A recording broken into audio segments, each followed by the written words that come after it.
From VOA Learning English, this is the Economics Report. North and South Korea reopened their joint factory zone recently. Lines of trucks and cars crossed South Korea's northern border on the way to Kaesong, North Korea. About 800 South Korean workers and their supervisors entered the jointly operated Kaesong Industrial Complex. They brought materials and parts to restart production for the first time in months. South Korean managers expressed happiness at returning to work. Ji Yoon-tae is deputy chief of a South Korean company in Kaesong. He said it was very hard while the factories were closed.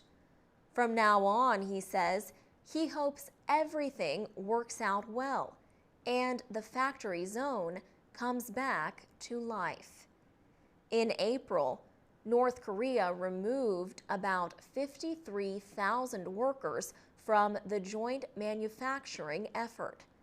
Their withdrawal resulted from military tensions with South Korea and the United States.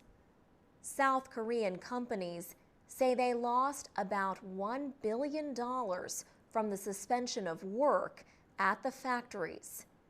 The industrial area produces cloth, watches, and parts for electronic products. After months of negotiations, the two Koreas reached a deal to reopen the area. They agreed to set up a joint committee to settle future problems. Officials from the two sides have been holding weekly meetings to discuss other details. The reopening is seen as the most important sign of warming relations between North and South Korea since the North carried out missile and nuclear tests. Choi Kyung-lim is South Korea's Deputy Minister of Trade, Industry, and Energy.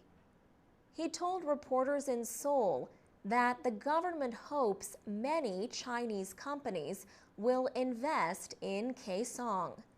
China is North Korea's closest ally. For VOA Learning English, I'm Alex Villarreal.